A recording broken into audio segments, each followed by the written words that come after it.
E fala, torcida São Paulino, começando mais um vídeo aqui no nosso canal. O vídeo de agora trazendo todas as últimas notícias dessa quinta-feira do nosso querido Tricolor, trazendo tudo para vocês sobre renovação do Luca, o Zubeldia do Boca Juniors. Muita coisa pra gente estar vendo aqui. Já sabe, antes de mais nada, desce aí embaixo, deixa o like, se inscreva no canal. Meta de 25 mil inscritos, se inscreve aí, ativa o sininho e dá essa força para esse jovem São Paulino que vos fala. Bora estar assistindo o vídeo, no final eu volto, a gente vai falar muito do nosso Tricolor, São Paulo que já tem jogo no sábado, muita coisa pra gente falar. Créditos e direitos autorais, deixa aí na descrição sem mais enrolação, já sabe. Simbora pro vídeo. Vamos falar então do Luca. O Luca, atacante do São Paulo, apenas 17 aninhos, teve o seu contrato renovado. Ele que tem 2 jogos aí no profissional do São Paulo. E claro que o Tricolor já foi atrás aí de renovar esse vínculo dele, que anteriormente era até 2026, agora vai até 2028. Mais 2 aninhos a mais ali, né, no contrato do garoto, que já marcou um gol como profissional do São Paulo, um gol importantíssimo da classificação antecipada às oitavas da Libertadores, naquele 1-1 contra o Libertad que aconteceu no estádio do Morumbis. Luca, que está no clube aí em Cotia desde os 9 anos de idade, já ganhou título pela base, já foi convocado para a seleção de base também e desde o início do ano vem aí, desde alguns meses atrás, depois da Copa São Paulo, vem atuando junto nos treinos ali, Zubeldia sempre gostou muito do garoto, ele teve para entrar em algumas oportunidades, não entrou, mas quando entrou, fez esse gol importante. Tem ali características que os torcedores do São Paulo gostam bastante, consegue driblar, consegue chutar, tem personalidade também, tanto em campo quanto nas entrevistas, que ele deu uma entrevista bem legal pra gente lá na Zona Mista, depois do 1-1 contra o Libertad. Jogou contra o Grêmio, entrou no segundo tempo, acabou tendo um entorse no tornozelo, então ainda é dúvida para o jogo de sábado contra o Mirassol, que vai acontecer no Morumbis também. Tá bom, gente? Essa é uma notícia aí, então, importante para o torcedor, que sempre, não só é importante pelo vínculo maior, como também para aumentar a multa rescisória, que com certeza, foi lá nas alturas, né? Show de bola! Fala, Salazar. Fez Foi? Obrigação, na minha opinião. É um jogador que já estava no clube, sobe, apresenta alguma coisa, você não tem que esperar nada, Garrafa.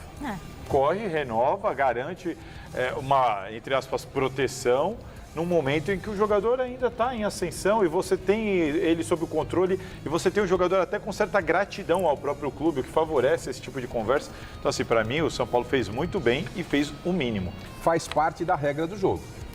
Regra do jogo, não adianta. O garoto surgiu, já tem gente olhando, vai lá e renova. E nesse momento de dificuldade do Zubeldia, jogadores machucados, lesionados e tal, ficou claro para o Zubeldia que na base do São Paulo os garotos podem e devem ser muito importantes na sequência da temporada. Tá certo. Para o São Paulo, que o São Paulo renovou com o jovem Luca. Anunciada ontem a renovação, o contrato ia até 2027 e agora vai para até 2029. O contrato com o Luca, uma das joias da base do São Paulo, Arnaldo. Mais uma renovação aí de algum jovem da base, não se sabe do futuro dele, mas eu achei curioso no anúncio ali, que estava o Casares e ele.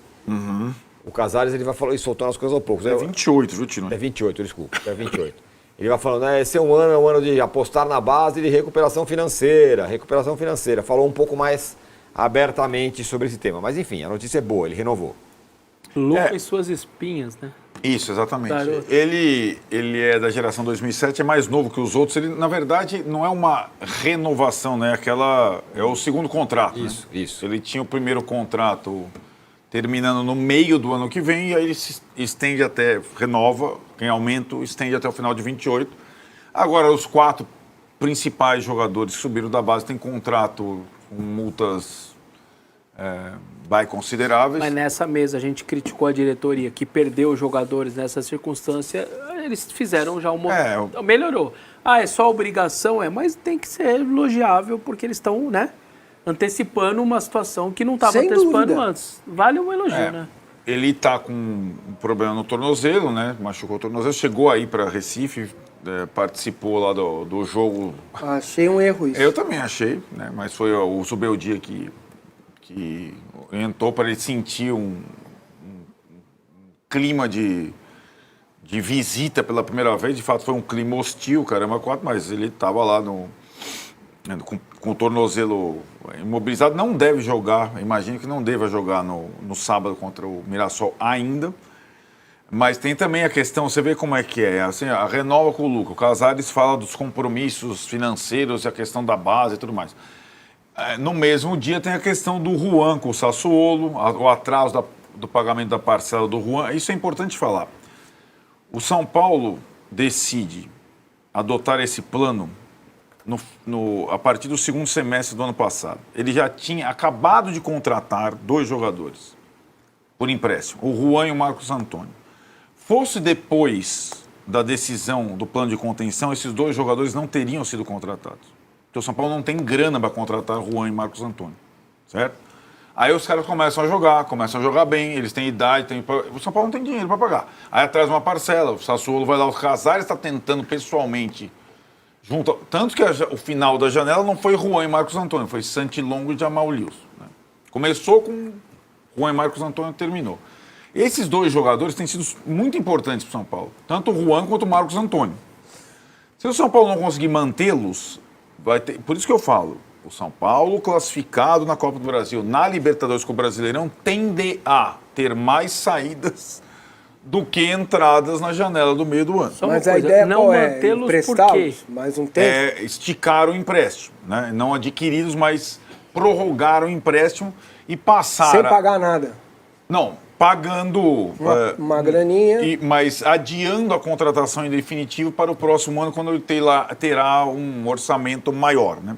Então, assim, a compra seria agora em julho, adiar para ou janeiro, na outra janela, ou julho do ano que vem. Mas é uma compra que, se normalmente é parcelado, na teoria não tem um impacto tão grande. Mas precisa... Agora. É que tá, né? Mas... Como não estava... Já atrasou a parcela do Sassuolo anterior, né? Então, assim... Parcela do empréstimo. Do empréstimo, né? Então, é uma questão... Então, como é que você vai comprar um lampião? Você chega na loja e fala assim, eu quero um lampião. O cara fala pra você, tudo Mas bem. está me devendo... Você está me devendo 2 enxadas? Exato. É isso mesmo. Não dá, né, filho?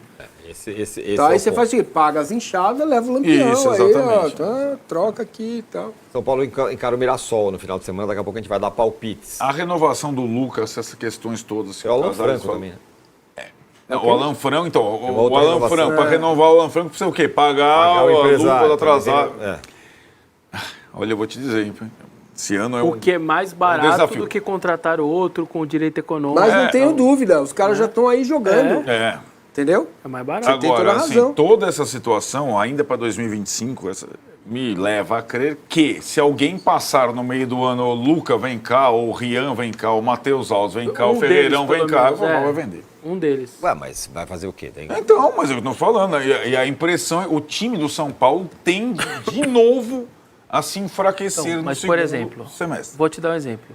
O Zubeldia é o seguinte, pintou para o Ferreirão 10 de euros aqui.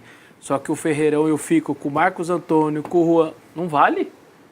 Se uma venda de um menino segura 2 ou 3... Eu espero, Vessone, que o 10 de euros, que foi o preço lá do William Gomes, hoje o São Paulo tem a condição de barganhar um pouco mais, pelo menos. É assim, né? Verdade. Porque aí você perder um jogador muito jovem por uma quantia quase simbólica, né? Que não vai resolver os seus problemas, só vai viabilizar o ano, né? E aí só que você não tem outro William Gomes, você não tem outro Ferreirão, né? Então é um cobertor bem curto para... não, meu ponto é esse. Perde um, mas aí fica o Juan, fica o Marcos e fica o Alan Franco. Franco. Uma boa grana, você conseguir renovar com esses caras... Só que tem uma coisa assim, como foi o William Gomes, não é que os 9 milhões de euros vendidos ao Porto, eles vão entrar no departamento de futebol e falar, gaste 10 milhões de euros. Não. E nem não é assim que é parcelado ainda. E parcelado. Exatamente. Mas é assim, não tem almoço grátis. Ou o São Paulo faz esse movimento como está fazendo, ou fica aí vivendo como está vivendo nos últimos 15 anos, pedindo 9 para completar 10, perdendo de todo mundo e tal. Meus amigos, Júlio Casares, que não perde tempo, já renovou o contrato do Luca. A gente viu na semana passada, retrasada, ele renovando o contrato do Lucas Ferreira. E por que o Júlio Casares está renovando o contrato dessa molecada? Porque esses moleques têm contrato de base. Então o que eles fazem? Eles aumentam o salário consideravelmente do moleque desse, jogam a multa rescisória lá pra cima. Por quê? Porque daqui 20 dias, 30 dias, tem janela. E provavelmente esses moleques devem receber propostas. E o Júlio Casares quer estar respaldado, quer estar protegido para contratar, para poder vender esses moleques por valores minimamente interessantes. Porque quanto mais jovem o atleta, mais a galera paga. Por que vocês acham que o Pablo Maia nunca foi vendido para a Europa? Todo mundo, acho que era unânime que o Pablo Maia era um dos principais peças da base do São Paulo, dos moleques que subiram, um dos principais jogadores. Ele foi eleito até o melhor volante da sua idade e tal, há uns anos atrás, ano passado, se eu não me engano. Só que o Pablo Maia, ele já ficou velho para a Europa. Então, dificilmente o Pablo Maia será vendido. Agora, meninos como o Luca, meninos como o Matheus Alves, meninos como o Lucas Ferreira, como o Rian Francisco, esses meninos ainda correm o risco de serem vendidos precocemente. Como o David Neres foi vendido, como o Luiz Araújo foi vendido precocemente. O Luiz Araújo foi vendido mais ou menos dessa idade, 17 e 18 anos. Como o Antony foi vendido muito novo. A Europa gosta de moleque jovem. Porque quanto mais jovem você pega esse moleque, mais a Europa consegue educá-lo para o futebol europeu. O Pablo Maia, um dos motivos pelo qual ele não foi vendido é que, além da idade, ele sofreu com algumas lesões, acho que perdeu o time da venda. O Pablo Maia, ele é um excelente marcador, mas ele tem não vou falar problema, mas uma deficiência, que é a saída de bola. A saída de bola do Pablo Maia não é tão qualificada como a saída de bola do Alisson, por exemplo. O Pablo Maia, muito por alguns técnicos que passaram pelo São Paulo, e o Barolo fala muito isso, tem aquele maldito toque para trás. Toca para trás, toca pro lado, toca para trás, toca pro lado. A Europa não gosta desse tipo de jogador. A Europa gosta do cara que toca para frente, principalmente um volante. O europeu, ele prefere muito mais um cara ou um volante que toque pra frente e tenha um pouco de deficiência na marcação, porque você chega lá, você aprende a marcar, você aprende o que é tática, você aprende o que a Europa tem para te ensinar defensivamente e qualifica o que você já tem ofensivamente, do que um volante que só toca para trás, só marcar, mas só toca para trás, só toca para trás. Para eles vai dar muito mais tempo sendo gasto ensinando um cara a jogar para frente. E um menino como o Luca, um moleque que tem personalidade, tem qualidade e é novo. Eles olham para um moleque desse e veem, pô, se esse menino tá fazendo isso com 17 anos, se bem trabalhado, se bem lapidado, esse moleque vira um monstro. Olha o Antony. O Antony saiu, teve bons momentos no Ajax, teve bons momentos no Manchester United, depois teve maus momentos. E olha o que o Antony tá jogando no Betis. E há quanto tempo que o Antony saiu de São Paulo? Desde o Diniz. Se eu não me engano, desde o Diniz. E agora que o Antony tá talvez na melhor fase dele na Europa. Houve um trabalho, houve um amadurecimento. E quanto mais cedo eles chegam na Europa, mais esses moleques amadurecem precocemente e podem ter o seu auge precocemente. E a gente tem vários exemplos, o Vinícius Júnior, o Rodrigo e tantos outros. O próprio Casemiro, quando foi para a Europa, demorou até se tornar o Casemiro que a gente conhece. Então o Júlio Casares está fazendo isso por quê? Para se proteger, porque sabe que pode pintar proposta no meio do ano e o São Paulo precisa vender alguns desses jogadores e precisa vender por valores que o São Paulo consiga guardar uma grana e, quem sabe, reinvestir no elenco. Se você pega 60, 70 milhões num moleque desse, você tem que guardar um pouco desse dinheiro, porque o São Paulo tá quebrado, e talvez tirar aí 10, 20 milhões para tentar reinvestir esse dinheiro. Para trazer alguém por empréstimo, que com 20 milhões você não compra ninguém. Para trazer alguém para tapar o buraco do moleque desse. Porque você vai deixar o Lucas sair, vai deixar o Lucas Ferreira sair e sem colocar ninguém no lugar. E quando o Ferreira lesionar e quando o Lucas lesionar, quem que vai jogar? Então, a situação do São Paulo não é fácil. O Casares, entre erros e acertos, e aqui eu não passo pano pro Casares, mas a gente tem que ser correto. O Casares, ele tem muitos erros, desde Orejuela, Éder e vários outros, mas também o Casares tem acertos. Patrocínios, essas renovações desses meninos para vender por valores interessantes.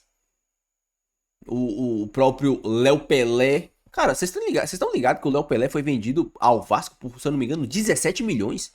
O Léo Pelé rendeu 17 milhões para o São Paulo. O Michel Araújo rendeu 17 milhões para o São Paulo.